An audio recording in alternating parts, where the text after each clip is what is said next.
Tudo incluído. Muito bem, meus amigos. Nós vamos iniciar o estudo de hoje. Hoje nós vamos estudar a antepenúltima lição do estudo bíblico à verdade. Vou compartilhar aqui com vocês o slide.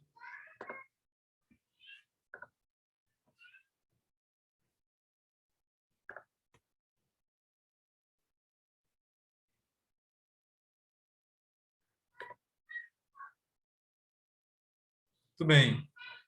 Essa é a classe bíblica à verdade.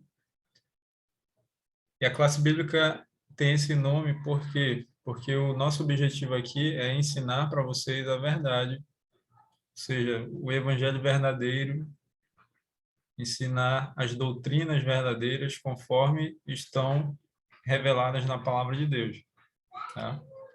Por isso ela tem esse nome e pelo mesmo motivo é que esse estudo que foi feito por mim, eu dei o nome de estudo bíblico à verdade, porque a cada lição nós estudamos a verdade a respeito de alguma doutrina, de algum tema, tá? Hoje, por exemplo, na lição 19, nós vamos estudar a verdade sobre os dons espirituais e nós vamos começar falando dos dons espirituais de uma forma geral, mas depois nós vamos falar em específico, bem rapidamente, do dom de línguas e depois de uma forma mais profunda, né, sobre o dom de profecias. Ok? Então, convido você a fechar os seus olhos e nós vamos falar com Deus. Senhor, nosso Deus e Pai, nós estamos dando início agora ao estudo da Tua Santa Palavra e nós não podemos estudar a Bíblia sem termos o auxílio dos anjos e também, meu Deus, sabedoria vinda do Espírito Santo, o mesmo que guiou os profetas que escreveram a Bíblia e que hoje nos dá o entendimento dessas palavras que são palavras espirituais. E é por isso que nós precisamos de discernimento, de sabedoria, entendimento vindas do Senhor. E nós pedimos essas bênçãos agora, não porque mereçamos algo da tua parte, Pai, mas pedimos pelos méritos do Senhor Jesus Cristo, que o Senhor revele a nós a tua verdade a respeito dos dons espirituais. E é no nome do Senhor Jesus nós pedimos essas bênçãos e também agradecemos o privilégio de juntos podermos estudar a Bíblia. Amém. Ok, meus amigos, vamos lá. Preparados? Preparados para conhecer mais uma verdade? Muito bem. A Bíblia diz que Deus concede a todos os membros de sua igreja, em todas as épocas, dons espirituais, né? E esses dons espirituais, cada um deve empregar em amoroso ministério para o bem comum da igreja e da humanidade. Aí está errado, né? O que é um dom espiritual? É uma capacitação ou habilidade concedida aos servos de Deus, tá? Esses dons são concedidos pela terceira pessoa da divindade, ou seja, Deus e Espírito Santo, o qual distribui a cada membro como lhe apraz. Isso está lá em 1 Coríntios 12, versos 4 e 11. Ou seja, o Espírito Santo distribui como ele quer, tá? Os dons provêm todas as aptidões e ministérios de que a igreja necessita para cumprir suas funções divinamente ordenadas. De acordo com as Escrituras, cada membro da igreja é chamado por Deus e dotado pelo Espírito para funções específicas, com o objetivo de edificar a igreja, visando alcançar a maturidade espiritual e promover a unidade da fé e do conhecimento de Deus. Quando os membros utilizam esses dons espirituais como fiéis mordomos da multiforme graça de Deus, a igreja é protegida contra a influência demolidora de falsas doutrinas, tem um crescimento que provém de Deus e é edificada na fé e no amor. Então, meus amigos, resumindo o que nós lemos aqui, Deus concede dons à sua igreja. E esses dons, ele tem os dons espirituais, né? Esses dons são concedidos pelo Espírito Santo e o Espírito Santo distribui esses dons como ele deseja, né? E esses dons, ao serem recebidos pelos servos de Deus, eles precisam ser utilizados, né? E a utilização desses dons espirituais, ela traz bênçãos para a pessoa que a utiliza, para outras pessoas, porque os dons espirituais têm o propósito primário, né, de levar o evangelho para outras pessoas. Então, outras pessoas são abençoadas e a igreja também é abençoada, a igreja é edificada. Nós vamos ver mais na frente os benefícios que existem na utilização dos dons espirituais. Ok? Vamos para a primeira pergunta, então. Com que finalidade o Espírito Santo concede os dons espirituais? Com que finalidade, com que objetivo o Espírito Santo concede os dons espirituais? O texto, 1 Coríntios 12, 7, diz assim: a manifestação do Espírito é concedida a cada um visando a um fim proveitoso. Então, com que finalidade o Espírito Santo concede os dons espirituais, meus amigos? O Espírito Santo concede os dons espirituais visando a um fim proveitoso. Então, qual é a finalidade, o propósito, o objetivo dos dons espirituais? É que eles tenham um fim proveitoso. Eles tenham esse fim é de finalidade, né? Ou seja, eles têm o objetivo de de ser algo proveitoso. Qual será então o proveito dos dons espirituais? Nós vamos ver na segunda pergunta. Qual é o fim proveitoso que Deus determinou para os dons espirituais? Efésios 4, 11 a 13. E ele mesmo concedeu uns para apóstolos, outros para profetas, outros para evangelistas e outros para pastores e mestres. Veja que está falando dos dons espirituais, né? Deus concedeu dons para uns serem apóstolos, outros serem profetas, outros serem evangelistas, pastores, mestres. Com que objetivo? Com vistas ao aperfeiçoamento dos santos para o desempenho do seu serviço, para a edificação do corpo de Cristo, até que todos cheguemos à unidade da fé e do pleno conhecimento do Filho de Deus, à perfeita varonilidade, à medida da estatura da plenitude de Cristo.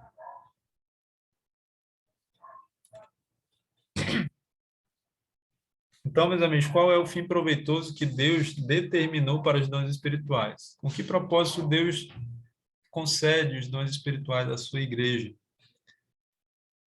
Vejam, um propósito para que sirva, né? Sirva para o aperfeiçoamento dos santos, para o desempenho do seu serviço.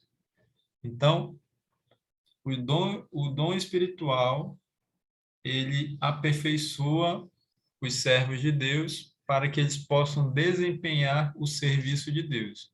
E como eu falei, esse serviço de Deus, né, é a pregação do evangelho.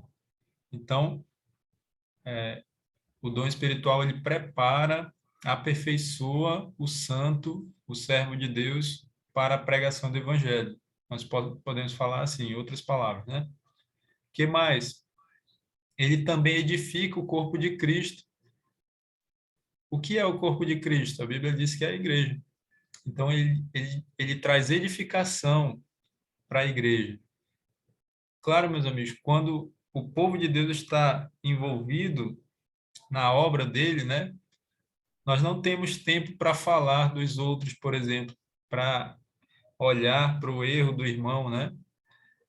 Porque nós estamos tão ocupados, né, que nós não vamos ter tempo para essas coisas, para picuinhas, né? Para brigas, para, enfim.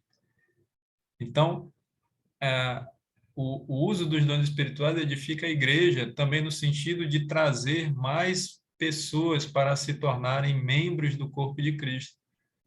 Porque, ao evangelho ser pregado, pessoas vão aceitar a Jesus e vão se unir à sua igreja. O que mais?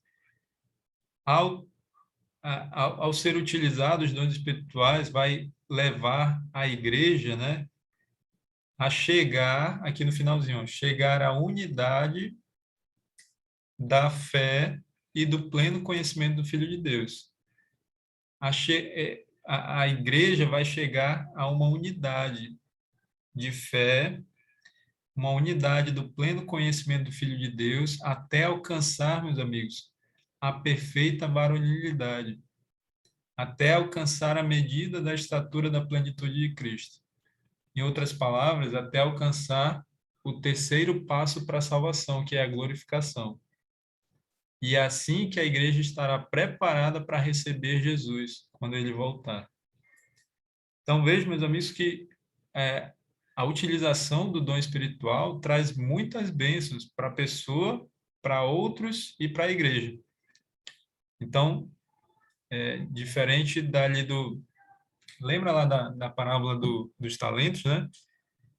Que dois negociaram ali os seus talentos e devolveram mais do que eles receberam, enquanto um enterrou o seu talento, né? Então, esse ali representa aqueles que não utilizam o seu dom espiritual, que pode ser um ou mais, né? À medida que nós vamos utilizando, Deus, o Espírito Santo vai nos concedendo mais dons, esses dons vão sendo multiplicados. Então, meus amigos, nós podemos concluir que os dons espirituais têm um benefício individual e coletivo. O benefício individual está no fato de que o cristão será maduro espiritualmente a ponto de não ser enganado por falsas doutrinas. Olha só, isso aqui é muito importante, né? Isso está lá em Efésios 4:14. Anote aí, você pode ler depois. Tá? Qual é o benefício coletivo agora? O benefício coletivo acontece quando a igreja, que é o corpo de Cristo, efetua o seu próprio aumento para a edificação de si mesma em amor. Então, a igreja vai crescendo, vai sendo edificada em amor. Olha só que bênção, né? Isso só é possível, meus amigos, devido à justa cooperação de cada parte. Isso está lá em Efésios 4:16. Ou seja, cada membro cooperando com seus dons na pregação do Evangelho. O resultado natural será o crescimento da igreja em número de membros e em unidade da fé e do pleno conhecimento do Filho de Deus, como nós lemos lá em Efésios 4:13. Então, meus amigos, vejam quantas bênçãos estão reservadas a nós e à igreja, né? Quando nós utilizamos o dom que nós recebemos de Deus, quando nós nos unimos a Cristo e a sua igreja, né? Lembrando que nem todos terão o mesmo dom, tá? Os dons são diversos, de lá em 1 Coríntios 12, né? Os dons são diversos, mas o Espírito é o mesmo. Então, alguém na igreja vai saber pregar, outro não. Mas esse outro que não sabe pregar, sabe receber as pessoas, sabe receber bem as pessoas.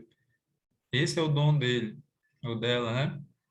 Já o que sabe pregar não é tão bom em receber, entendeu? E assim, cada um fazendo sua parte, a igreja vai sendo edificada. Vamos para a terceira pergunta agora. Que dons espirituais são citados nesses versos? Na Bíblia, nós encontramos 3 listas de dons espirituais. Uma nós já vimos lá em Efésios, nós vamos ver as outras 2. Primeiro, em Romanos 12, versos 6-8. De modo que, tendo diferentes dons, segundo a graça que nos foi dada, se é profecia, seja ela segundo a medida da fé. Se é ministério, seja em ministrar. Se é ensinar, haja dedicação ao ensino. Ou o que exorta, use esse dom em exortar. O que reparte, faça-o com liberalidade. O que preside, com zelo. O que usa de misericórdia, com alegria. Então, que dons espirituais são citados nesses versos? Olha só, nós temos aí o dom de profecia, o dom de ministrar, né, o dom de ministério, o dom de ensinar, o dom de exortar, né, o dom de repartir, o dom de presidir e o dom da misericórdia, de ser misericordioso. Então, todos esses aí são dons espirituais. A outra lista de dons espirituais está em 1 Coríntios 12, 8 a 10. Vamos ler.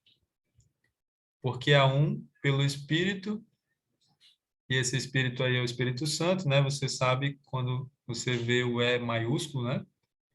Porque a um pelo Espírito Santo é dada a palavra da sabedoria, a outro pelo mesmo Espírito a palavra da ciência, a outro pelo mesmo Espírito a fé, a outro pelo mesmo Espírito os dons de curar, a outro a operação de milagres, a outro a profecia, a outro o dom de discernir espíritos, a outro a variedade de línguas e a outro a interpretação de línguas.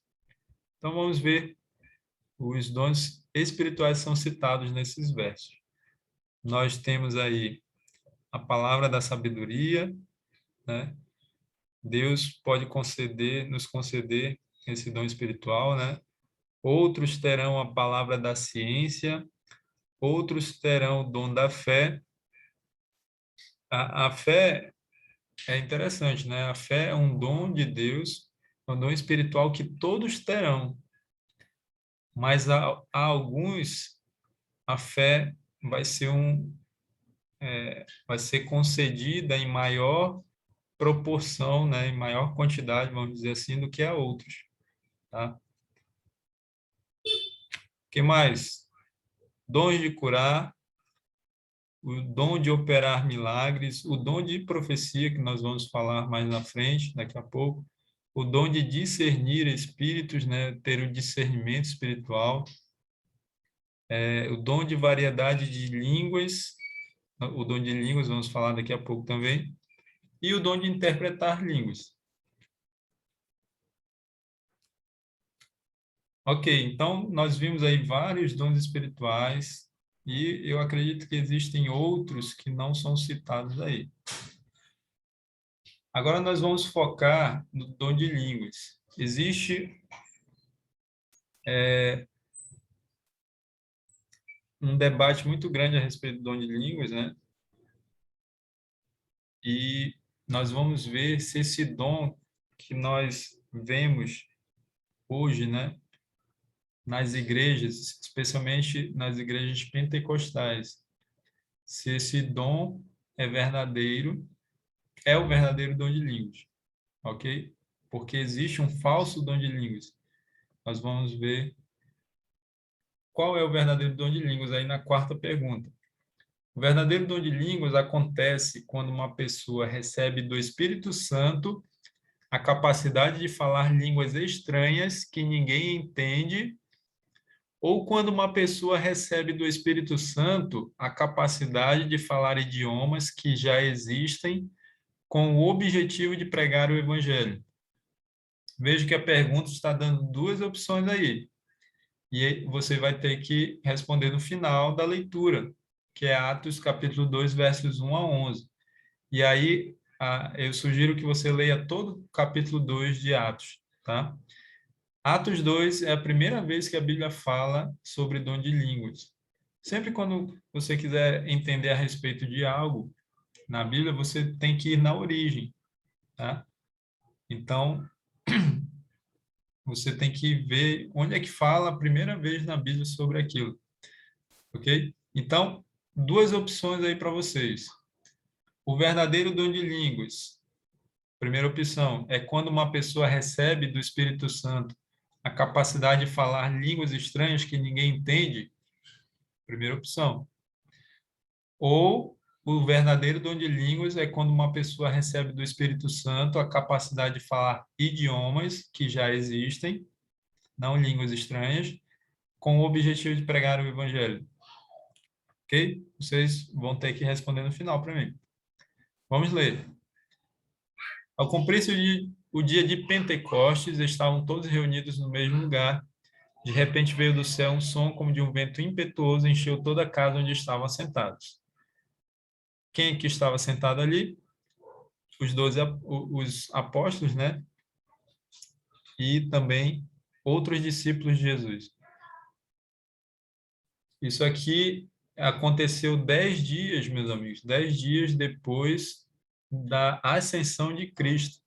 Ou seja, 10 dias depois que Jesus havia subido ao céu, tá?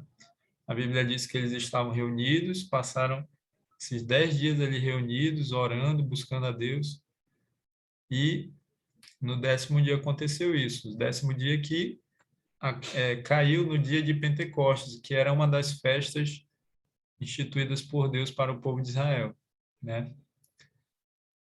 Continuando aqui, depois dessa explicação. Então, estavam todos reunidos no mesmo lugar, de repente veio do céu um som como de um vento impetuoso, encheu toda a casa onde estavam sentados. E apareceram distribuídas entre eles línguas como de fogo, e pousou uma sobre cada um deles. Todos ficaram cheios do Espírito Santo e passaram a falar em outras línguas, segundo o Espírito lhes concedia que falassem. Olha só, essa parte está sublinhada porque ela confirma o que nós já vimos até agora, né? Que o dom espiritual é concedido pelo Espírito Santo segundo a sua vontade, segundo a vontade do Espírito Santo, certo? Então, vejam que aí todos eles ficaram cheios do Espírito Santo, passaram a falar em outras línguas. Ok, continuando. Ora, estavam habitando em Jerusalém judeus, homens piedosos, vindos de todas as nações debaixo do céu, por causa da festa, ok? Por causa da festa de Pentecoste. Jerusalém estava cheia de judeus, tanto de Jerusalém quanto de outras nações. Haviam judeus espalhados pelo mundo, que moravam em outros países. E aí esses judeus iam para lá. Na festa de Pentecostes, eles iam para Jerusalém. Ok? Continuando. Quando, pois, se fez ouvir aquela voz, aquele som de vento impetuoso, né? Quando o Espírito Santo desceu sobre os discípulos, afluiu a multidão que se possuiu de perplexidade, porquanto, olha só, cada um os ouvia falar na sua própria língua.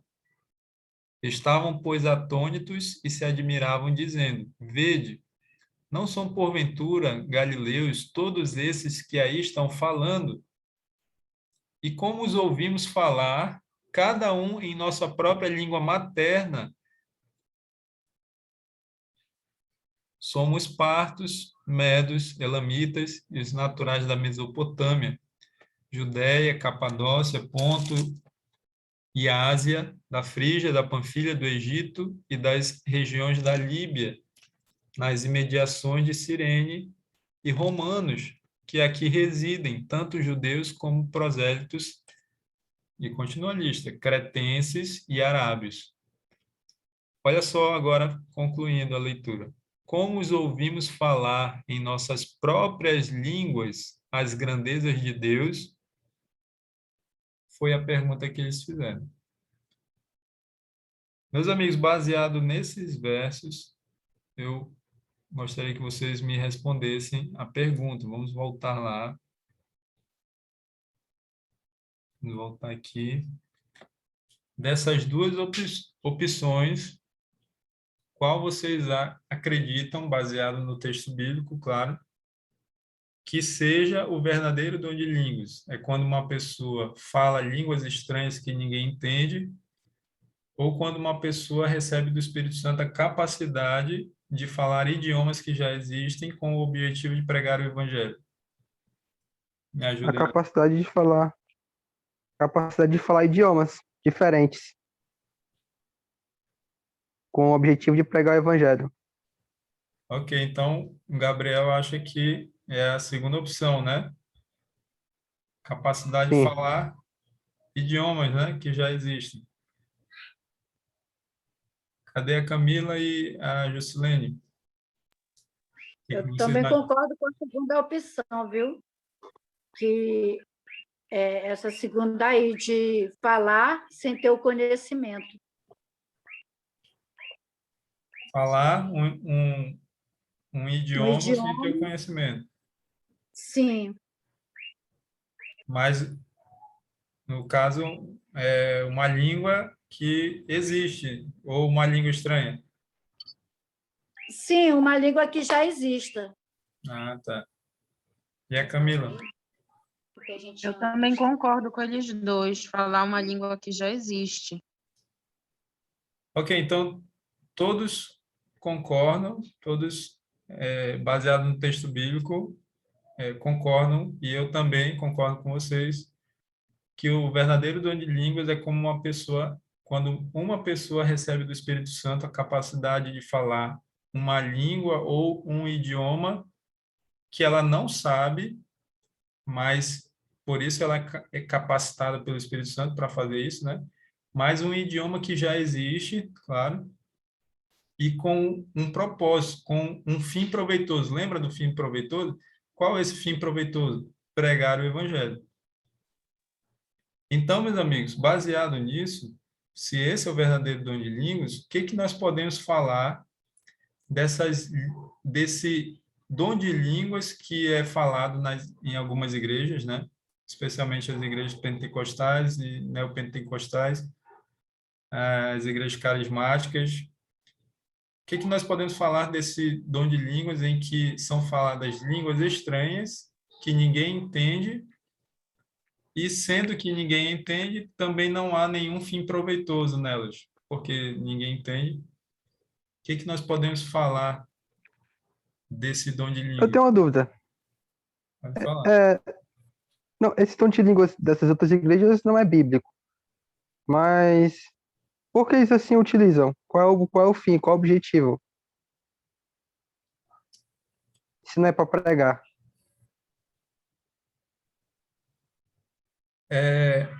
Segundo o entendimento deles, né? O dom de línguas, ele indica que a pessoa recebeu o batismo do Espírito Santo. Pelo menos é assim que eu entendo, né? Então, Hum, aquela capacidade, aquela vontade súbita de falar em línguas, eles estão dizendo que são uma manifestação do Espírito Santo. exatamente. Isso está mais para possessão. Se a gente for analisar, a gente vai ver Está que mais para possessão. a gente vai ver, Gabriel, que as línguas faladas dentro das igrejas, né, as línguas estranhas, né, elas são muito parecidas com as línguas faladas no nas nessas religiões africanas, né? Uhum. Então, Mas, assim, é uma ideia meio que lógica, entende? Porque na Bíblia, o povo de Deus, os profetas, ele não existe esse negócio de uma força, de um ser tomar a tua consciência e começar a falar. Não é à toa que a Bíblia foi escrita por 40 pessoas distintas, inspiradas pelo mesmo Deus. Você vê a coesão entre todos os textos, mas cada livro tem a sua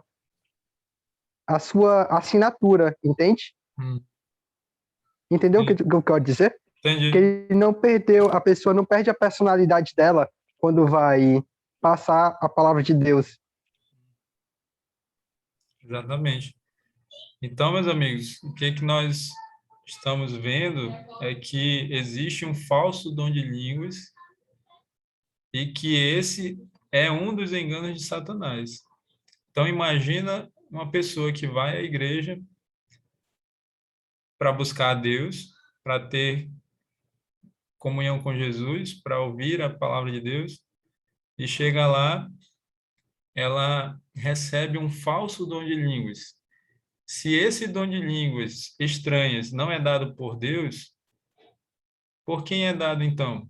Ou a pessoa está fingindo, ela está falando ali qualquer coisa para dizer que tem, mas se for verdadeiro, eu não vejo outra explicação do que é que o próprio Gabriel falou, de que seja uma possessão demoníaca.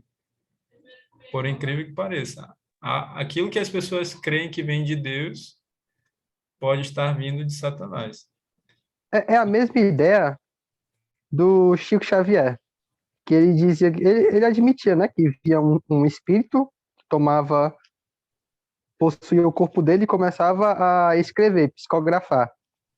E essa ideia de algo de fora entrar dentro de ti e começar a tomar escolhas sobre ti, entende? Você não vê isso acontecer na Bíblia com os profetas. Entendi. E é a mesma ideia do dom de línguas. É algo que vem de fora e tu começa a expressar essa coisa de que entrou em ti.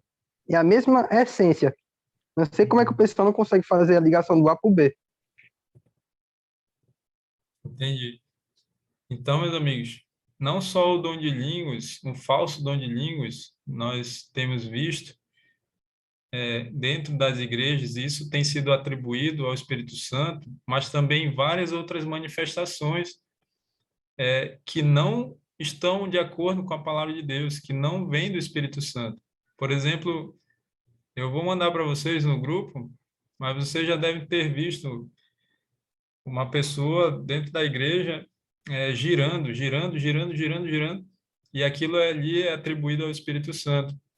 Tem também a unção, se eu não me engano, unção do riso, que a pessoa ri sem parar.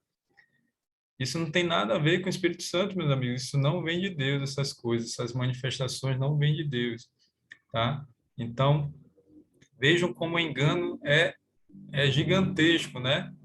As pessoas que estão indo à igreja pensando estarem tendo um contato com Deus, mas na verdade estão tendo contato não é com Deus, mas sim com o inimigo de Deus.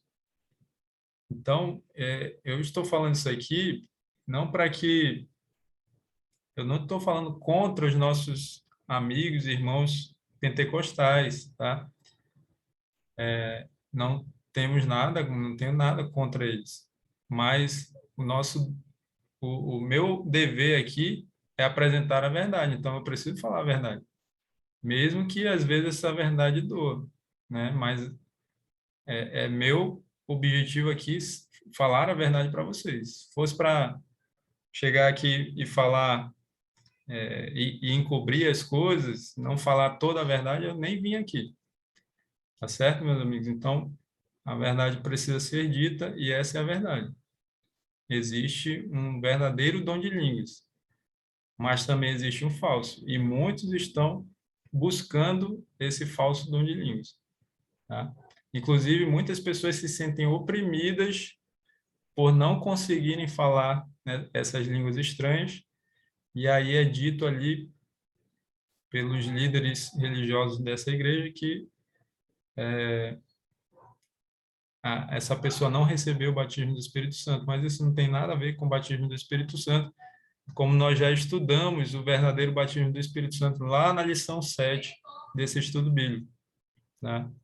E se você não lembra, eu aconselho a rever esse estudo. Ok, meus amigos, vamos passar aqui. Que o tempo Davi, corre. Oi. é até curioso que é nessas igrejas onde tem mais possessão, né? Uhum. Que tem igrejas que se fala mais no diabo do que em Deus, né? Pois é. Vamos para a quinta pergunta agora.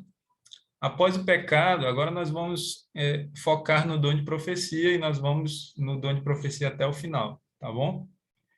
Após o pecado, através de quem Deus se comunicou com seus Após o pecado, através de quem Deus se comunicou com seus filhos? Essa é a pergunta. Hebreus, capítulo 1, verso 1. Há muito tempo, Deus falou muitas vezes e de várias maneiras aos nossos antepassados por meio dos profetas. Essa é a Nova Versão Internacional. Então, a pergunta é, após o pecado, através de quem Deus se comunicou com seus filhos? Deus se comunicou por meio dos profetas, tá? Então, meus amigos, há muitas maneiras através das quais Deus fala. Uma delas é o ministério profético. O profeta Amós disse: certamente o Senhor Deus não fará coisa alguma sem primeiro revelar o seu segredo aos seus servos, os profetas. Amós 3:7. Profetas não são apenas pessoas que predizem o futuro. Mais do que isso, eles são porta-vozes de Deus, especialmente dotados pelo Espírito Santo para essa tarefa. Então, meus amigos, a melhor definição de um profeta é que ele é um porta-voz de Deus, tá?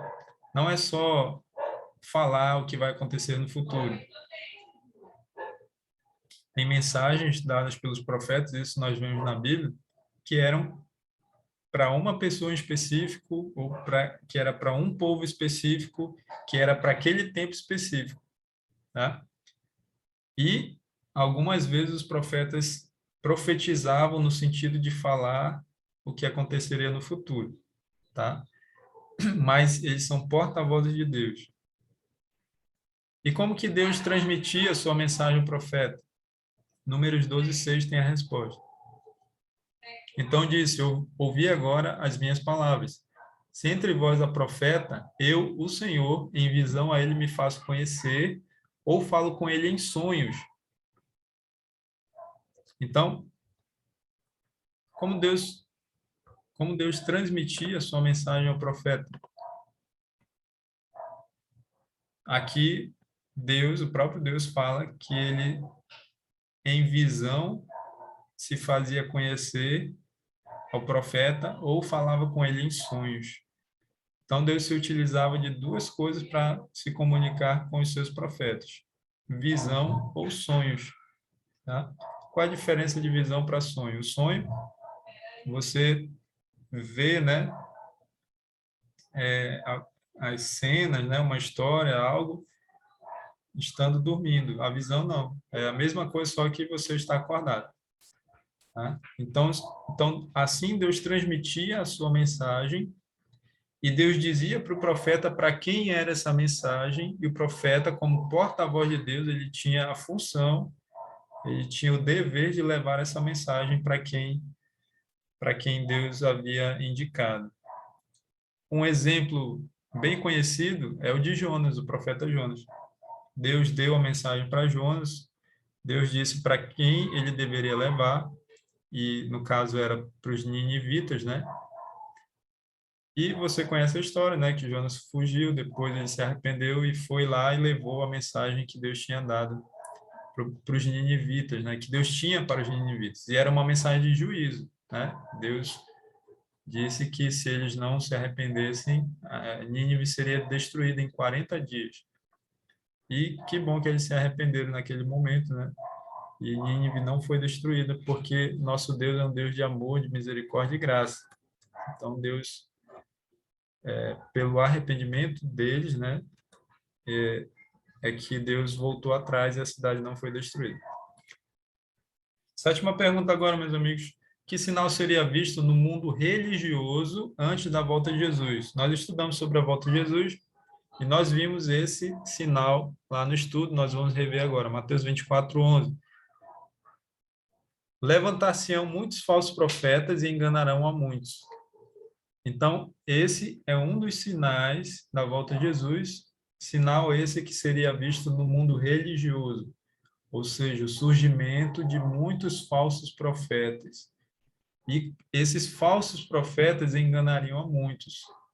Meus amigos, o grande mestre do engano é Satanás.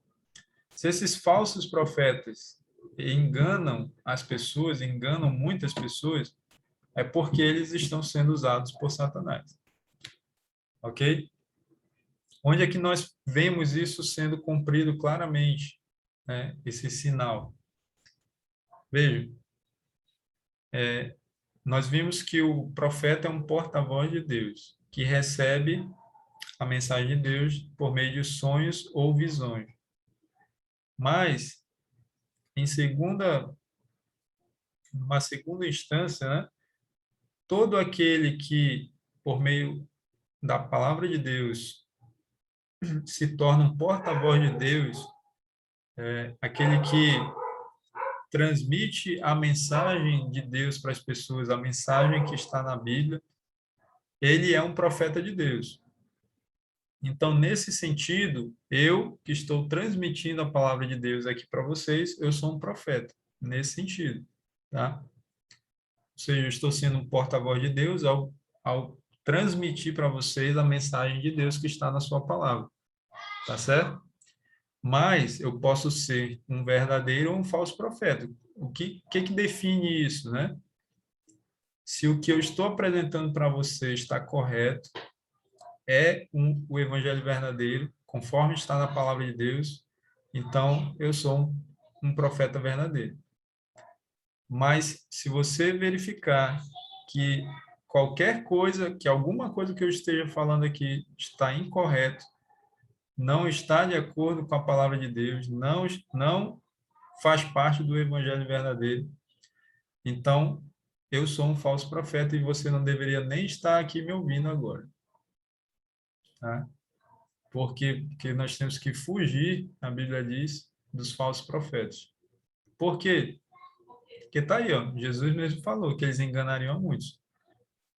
E muitos desses que estão sendo enganados por esses falsos profetas, ou seja, por esses líderes religiosos que, usando a palavra de Deus, estão falando contra essa palavra, estão ensinando um falso evangelho. Muitas dessas pessoas que estão sendo enganadas se perderão, e isso pela culpa delas, né, pelas escolhas erradas delas, mas também pela influência desses líderes religiosos. E Deus vai cobrar, e caro, né, desses homens e mulheres que são falsos profetas, que enganam a muitas pessoas. Deus vai cobrar no juízo e vai cobrar caro deles. Deus vai botar na conta deles todas as pessoas que se perderam pela influência deles. Tá certo, meus amigos? Então, não é brincadeira o negócio é muito sério.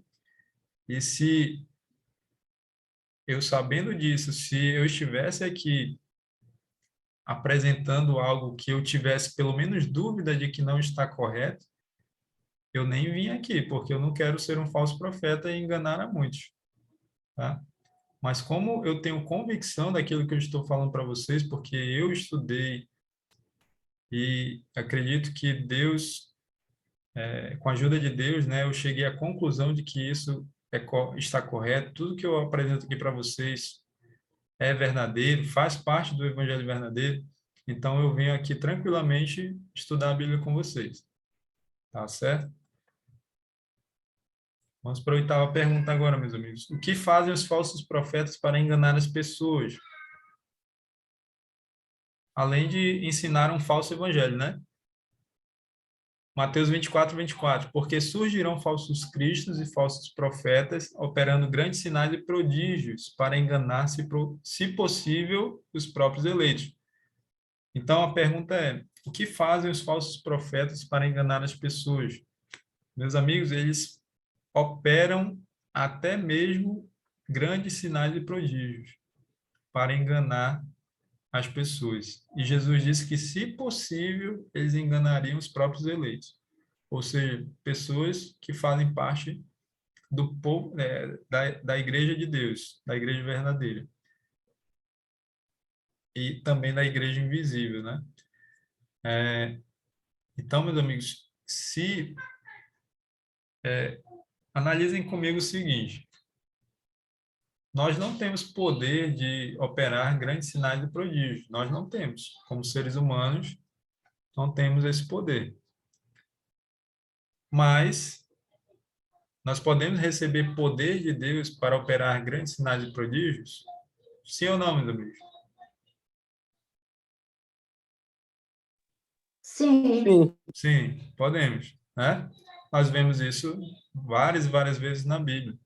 né? Pessoas curando, fazendo milagres, ressuscitando pessoas que morreram, né? Isso por meio do poder de Deus.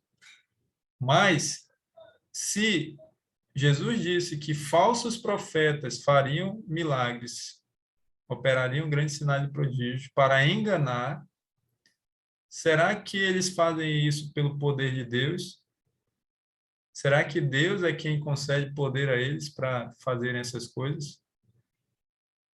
O que vocês acham? Sim ou não? Não. Camila, acho que não.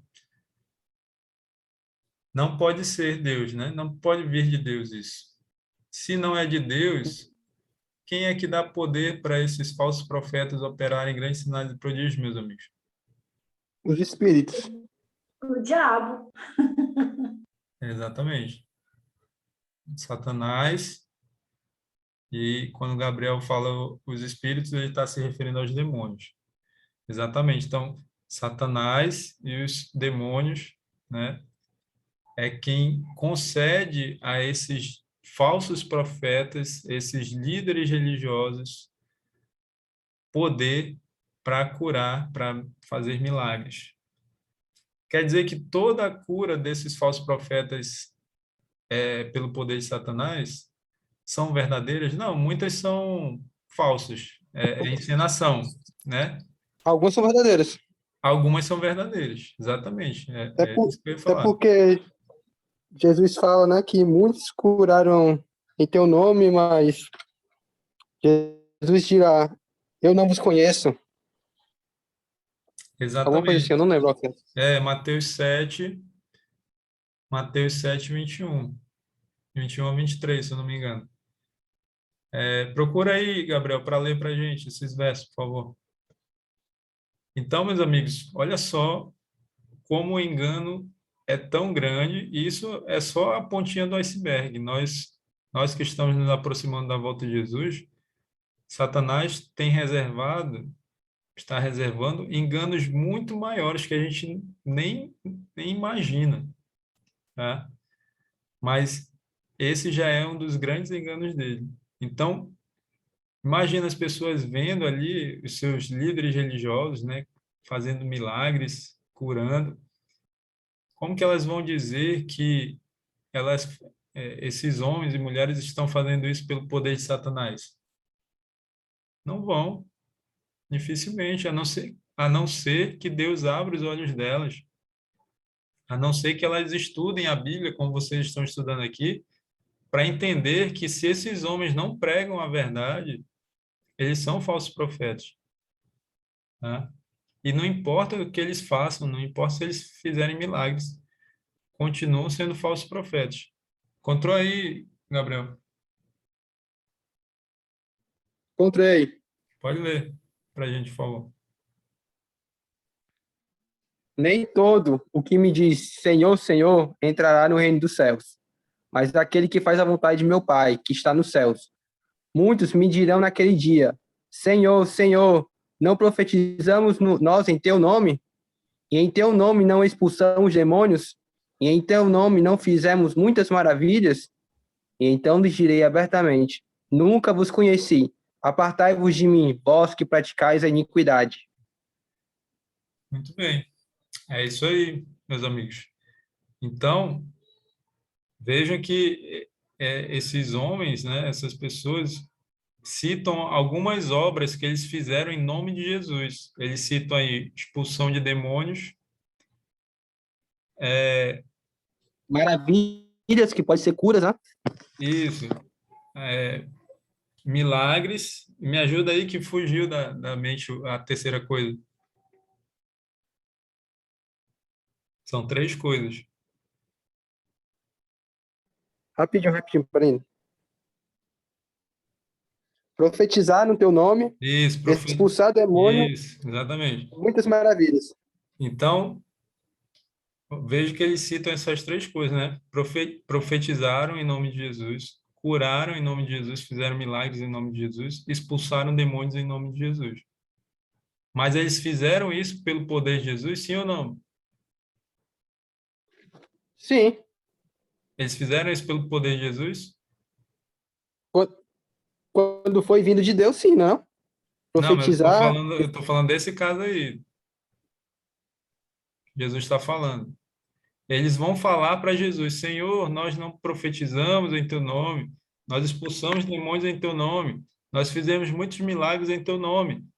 Pela resposta de Jesus, nós entendi, podemos entendi. ver que eles não fizeram todas essas coisas pelo poder de Jesus. Porque Jesus vai dizer para eles: eu não conheço vocês, afastem-se de mim, vocês que praticaram o pecado.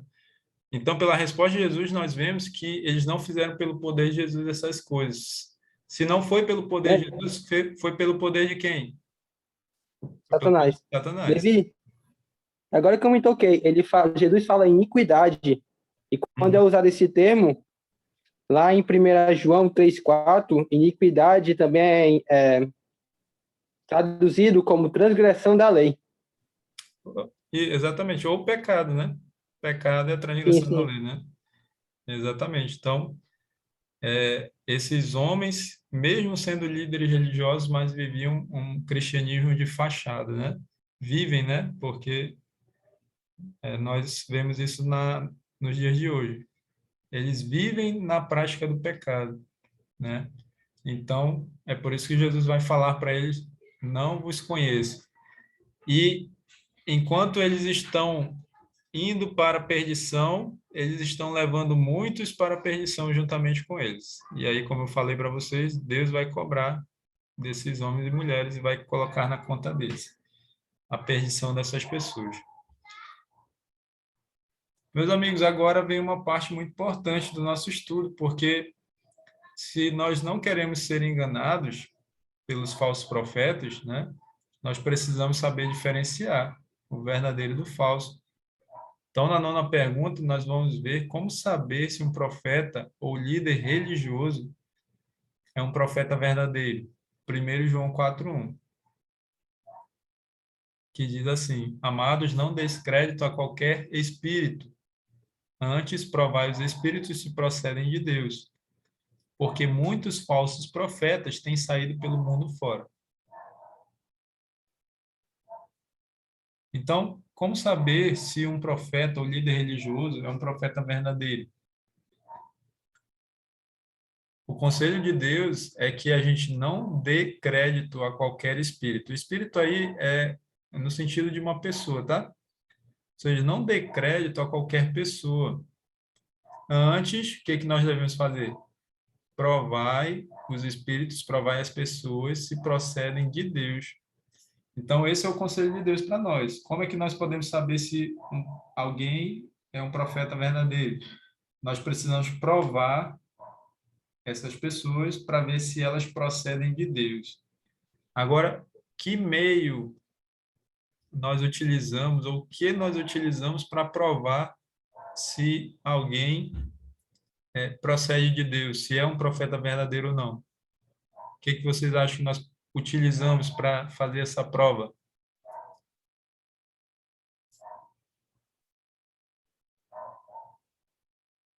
Cadê vocês? Me ajudem aí.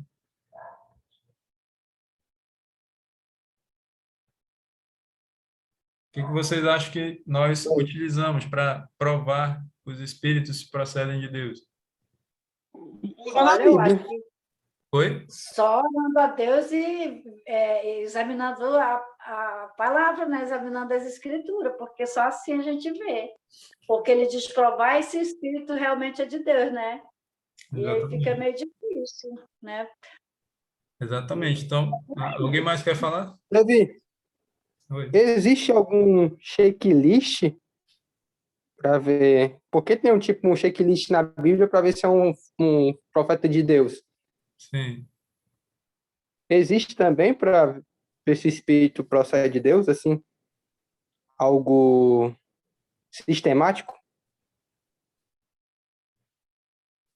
Vê que o contexto aí é que João aí está falando é dos falsos profetas, né? Então ele está dizendo que a gente não deve acreditar em qualquer profeta, mas devemos provar para ver se esses profetas procedem de Deus ou não, né? Porque depois ele diz assim, ó, porque muitos falsos profetas têm saído pelo mundo fora, certo? Então, o mesmo checklist que tu falou do verdadeiro, para saber do verdadeiro profeta, serve para o falso, né? Então, o que a Bíblia diz que for característica do verdadeiro profeta, a característica do falso vai ser o contrário. A gente vai já ver na próxima pergunta esse checklist aí para a gente saber diferenciar o verdadeiro do falso profeta, tá? Então, meus amigos, como a Juscelene falou, a melhor forma que nós temos de provar se alguém procede de Deus é por meio da palavra de Deus, tá? Por meio da Bíblia. E é por isso que nós vamos ver na Bíblia que a Bíblia fala, né, sobre as características de um profeta verdadeiro. Nós vamos ver aí na letra A, 1 João 4:2. Nisto reconheceis o Espírito de Deus. Todo espírito, novamente é espírito com E minúsculo, tá falando de uma pessoa. Toda pessoa que confessa que Jesus Cristo veio em carne é de Deus. Então, a primeira característica de um profeta verdadeiro é que ele vai confessar que Jesus Cristo veio em carne, que Jesus Cristo encarnou, ele se tornou um ser humano como nós e viveu como ser humano, sofreu muitas coisas, né? Foi tentado como nós somos tentados e morreu por nós. Essa é uma primeira característica. Letra B agora, Mateus 7:15-20. Acautelai-vos dos falsos profetas, que se vos apresentam disfarçados em ovelhas, mas por dentro são lobos roubadores. Pelos seus frutos os conhecereis. Colhem-se porventura... Só um minuto.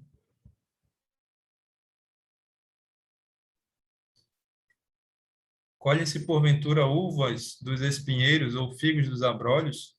Assim, toda árvore boa produz o quê? Produz bons frutos. Porém, a árvore má produz frutos maus. Não pode a árvore boa produzir frutos maus, nem a árvore má produzir frutos bons. Toda árvore que não produz bom fruto é cortada e lançada ao fogo. Assim, pois, pelos seus frutos os conhecereis.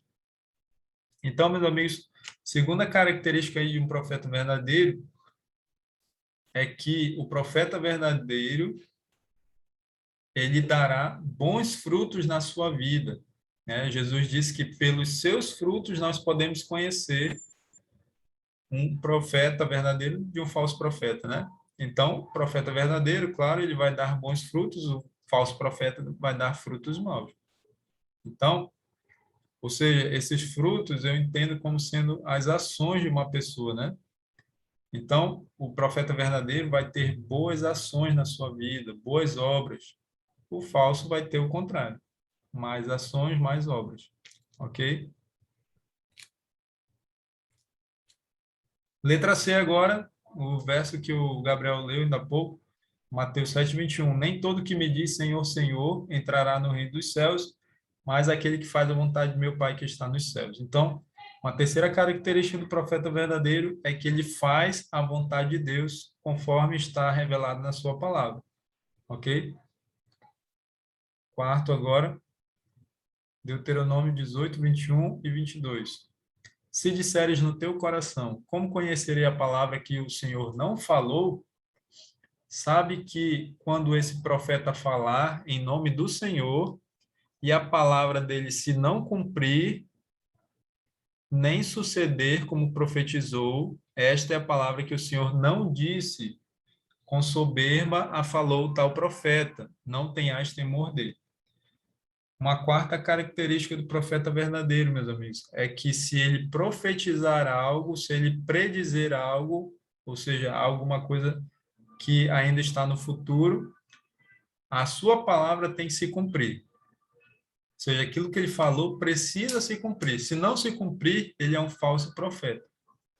Se ela se cumprir, ele é um verdadeiro profeta, porém, veja só a letra E. Olha só que coisa interessante. Deuteronômio 13, 1 a 3. Quando o profeta ou sonhador se levantar no meio de ti e te anunciar um sinal ou prodígio, e suceder o tal sinal ou prodígio de que te houver falado, e disser, vamos após outros deuses que não conheceste, e sirvamo-los, não ouvirás as palavras desse profeta ou sonhador, porquanto o Senhor vosso Deus vos prova, para saber se amais o Senhor vosso Deus de todo o vosso coração e de toda a vossa alma. Meus amigos, o que Deus está falando aqui para nós? Presta atenção. Deus está dizendo que quando um profeta falar que algo vai acontecer no futuro, um sinal ou prodígio, e aquele sinal ou prodígio que ele falou acontecer realmente, conforme ele predisse, né? Isso faz dele um profeta verdadeiro, segundo a característica anterior que a gente viu, o profeta verdadeiro vai predizer e vai se cumprir a palavra dele, né? Aqui também está se cumprindo, olha só. Só que se depois ele leva, ele fala, né? Ele prega um falso evangelho, olha só, e disser, vamos após outros deuses que não conheceste, olha só, convidando as pessoas para a idolatria, e sirvamos-los. Olha qual é o conselho de Deus, não ouvirás as palavras desse profeta ou sonhador. Então, mesmo a palavra dele se cumprindo, ele ainda assim é um falso profeta. Por quê? Porque não falou de acordo com a palavra de Deus, meus amigos. Ainda dentro da letra E, Isaías 8:20 confirma isso, ó. A lei e ao testemunho. Se eles não falarem segundo esta palavra, é porque não há luz neles. Então, se um profeta não falar de acordo com a lei e o testemunho, ou seja, de acordo com a palavra de Deus, Antigo e Novo Testamento, não há luz neles, é um falso profeta.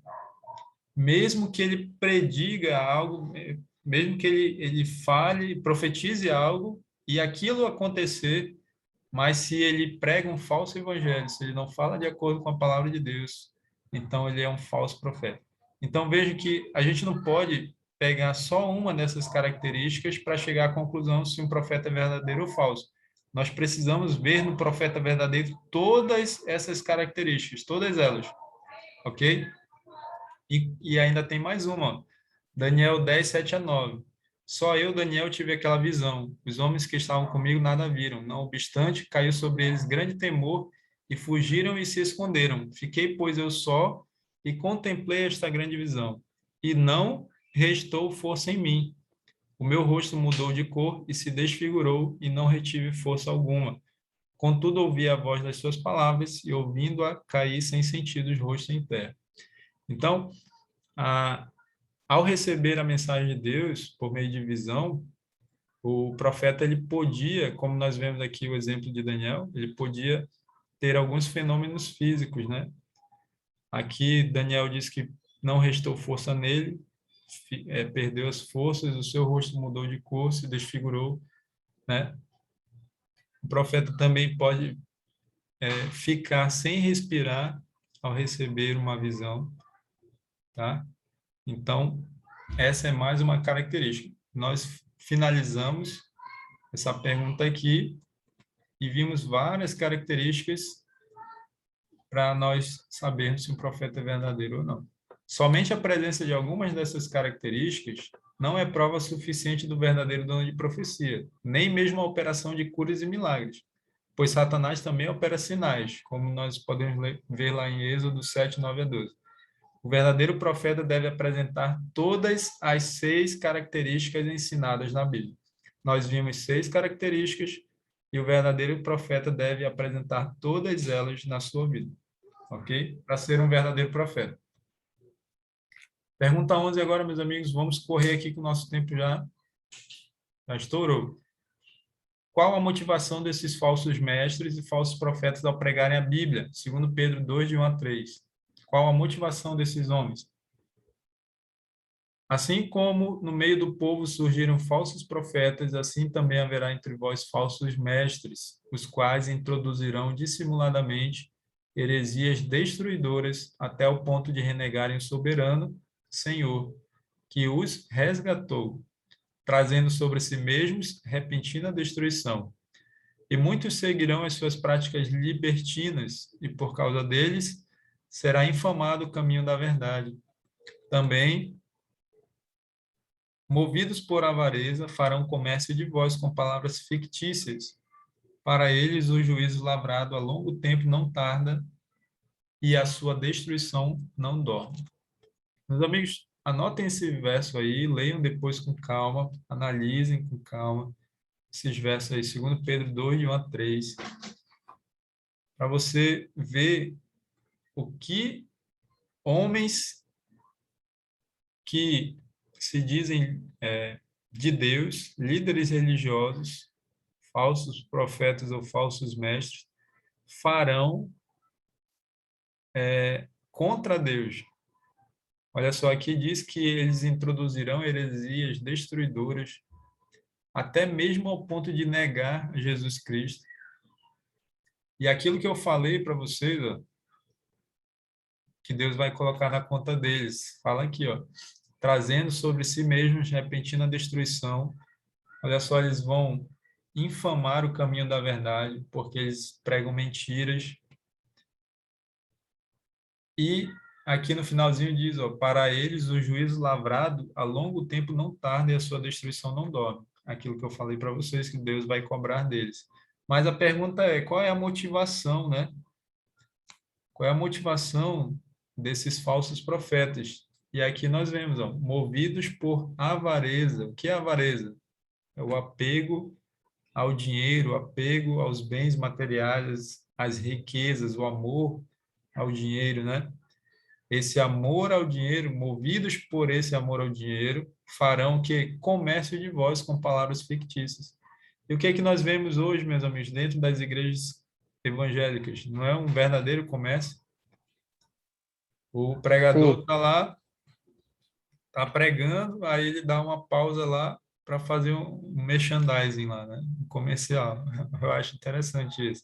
A gente vê isso nesses programas que passam na TV, né? Acho interessante. É exatamente o que está na Bíblia, meus amigos. Homens e mulheres que se dizem de Deus, servos de Deus, líderes religiosos, mas que fazem comércio das pessoas com palavras falsas, né, fictícias. Esses serão cobrados no juízo de Deus. É por isso, meus amigos, que você não pode confiar sua salvação em um líder religioso. Você precisa conhecer a Bíblia por si mesmo para poder provar se ele é um verdadeiro ou um falso profeta. Aqueles que não estiverem firmados na palavra de Deus não terão forças para resistir os últimos e maiores enganos de Satanás. É o que eu falei ainda há pouco. Esses enganos ainda são pequenos na frente do que está por vir. E quem não estiver firmado na palavra de Deus não vai resistir os últimos enganos de Satanás, que serão os maiores. Então, nós precisamos estar, desde agora, buscando, estudando a palavra de Deus para nos firmarmos nela. 12ª pergunta e penúltima, que igreja teria o verdadeiro dom de profecia? Tem uma igreja que tem o verdadeiro dom de profecia? A Bíblia diz que sim. Olha só. Irou-se o dragão contra a mulher e foi pelejar com os restantes da sua descendência, os que guardam os mandamentos de Deus e têm o testemunho de Jesus. E se pôs em pé sobre a areia do mar. Apocalipse 12, 17. Para quem participou do estudo sobre as profecias do Apocalipse, sabe que o dragão aí é Satanás, a mulher é a igreja de Deus. Então, duas características da igreja de Deus no tempo do fim é que ela guarda os mandamentos de Deus e a segunda característica tem o testemunho de Jesus. Mas, o que é o testemunho de Jesus? Apocalipse 19, 10 tem a resposta. Prostrei-me ante os seus pés para adorá-lo. Ele, porém, me disse, vê, não faças isso. Sou conservo teu e dos teus irmãos que mantêm o testemunho de Jesus. Adora a Deus. Pois o testemunho de Jesus é o espírito da profecia. Olha só, meus amigos. O testemunho de Jesus é o espírito da profecia, ou, em outras palavras, é o dom da profecia, o dom de profecia. Então, a igreja, vou voltar aqui, que igreja teria o verdadeiro dom de profecia? A igreja que guarda os mandamentos de Deus, que é representada pela mulher de Apocalipse 12, ou seja, a igreja verdadeira. Claro, se é o verdadeiro dom de profecia, só pode ser a igreja verdadeira. As falsas igrejas terão um falso dom de profecia, como nós acabamos de estudar aqui. E última pergunta, meus amigos, que conselho Deus nos dá com relação às instruções dos profetas verdadeiros? Vamos ver 2 conselhos de Deus para nós com relação às instruções dadas pelos profetas verdadeiros. Na letra A, 2 Crônicas 20:20. Pela manhã cedo, se levantaram e saíram ao deserto de Tecoa. Ao saírem eles, pôs-se Josafá em pé e disse: Ouve-me, ó Judá, e vós, moradores de Jerusalém. Crede no Senhor vosso Deus e estareis seguros. Crede nos seus profetas e prosperareis. Então, um primeiro conselho de Deus para nós é que nós devemos crer nos seus profetas, ou seja, nos profetas de Deus, nos profetas verdadeiros. E o que nós vamos receber de Deus? Prosperidade, prosperidade espiritual. Nós vamos prosperar, especialmente na vida espiritual. Segundo conselho está em 1 Tessalonicenses 5:20, o próprio verso, todo ele é o conselho de Deus. Não desprezeis as profecias. Então, meus amigos, não devemos desprezar as profecias de Deus quando elas vêm, né, elas são transmitidas pelos verdadeiros profetas. Agora, se vem, né, de falsos profetas, aí sim essas profecias nós devemos desprezar. Meus amigos, assim nós concluímos mais um estudo, graças a Deus.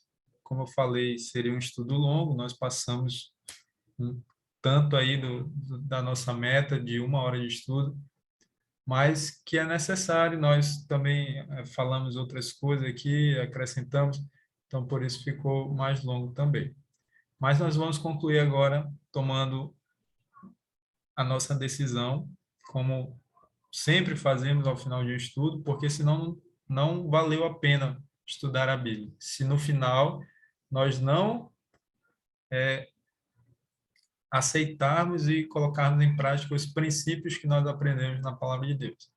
Então, se você deseja tomar essa decisão, acompanhe a leitura aí comigo, e aí no final você expressa aí diante de Deus a sua decisão. Entendi que o verdadeiro dom espiritual é uma capacitação concedida pelo Espírito Santo para a edificação da sua igreja e crescimento espiritual dos seus membros. Decido utilizar meus dons espirituais na pregação do Evangelho. É uma primeira decisão aí, ó. Utilizar nossos dons espirituais na pregação do Evangelho. Continuando. Entendi também que o desejo de Satanás é me enganar e que para conseguir isso, ele se utilizará de homens e mulheres usando a Bíblia, falando em nome de Jesus e fazendo até curas e milagres. Por isso, decido me firmar na palavra de Deus para ter discernimento espiritual e assim saber diferenciar o verdadeiro profeta do falso. Creio nos profetas de Deus e não quero desprezar as suas profecias. Amém, meus amigos? Que Deus seja louvado pela sua decisão. Espero que você tenha tomado essas decisões de usar os dons espirituais que Deus te concedeu, de se firmar na palavra de Deus, né, para saber diferenciar o certo do errado, o verdadeiro do falso, crer também nos profetas verdadeiros de Deus e não desprezar as profecias de Deus. Assim nós concluímos mais um estudo e nós vamos agora fazer a nossa oração, né? E assim nós vamos concluir. Oremos. Senhor nosso Deus, nosso Pai, nós te louvamos, Senhor, pelas revelações que o Senhor deixou na tua palavra a respeito dos dons espirituais, a respeito especialmente do dom de línguas e do dom de profecia. Muito obrigado, Senhor, por tudo que nós estudamos aqui, que nós possamos colocar em prática aquilo que nós aprendemos, possamos colocar em prática as decisões que tomamos agora no final do estudo, e que nós possamos, Senhor, cada dia nos apegarmos ao Senhor e estudarmos com zelo a Tua palavra e possamos nos firmar nela, Pai, para que não sejamos enganados pelo inimigo, especialmente agora que nós estamos vivendo nos últimos dias da história dessa terra e ele virá com os seus maiores enganos. Nos ajuda, Senhor, nessa luta contra as forças do mal. Envia os teus anjos para nos protegerem, nos ajudarem, nos concede o batismo do Espírito Santo, porque só assim, meu Deus, é que nós podemos vencer esse grande conflito que nós estamos envolvidos. Abençoe nossos amigos que acompanharam esse estudo, ao vivo ou depois da gravação, que eles continuem crescendo na tua graça e no teu conhecimento. É em nome de Jesus que nós pedimos essas bênçãos. Amém. Amém, meus amigos. Glória a Deus, né? Que Deus seja louvado. Eu vou encerrar aqui, né, as transmissões, a gravação, e aí vocês fiquem à vontade se quiserem fazer alguma pergunta ainda, se tiver ficado alguma dúvida, ou quiserem fazer algum comentário, né? Quem vai assistir no YouTube depois ou está assistindo no Facebook pode fazer lá, né, na rede social, no Facebook ou comentar lá no YouTube também.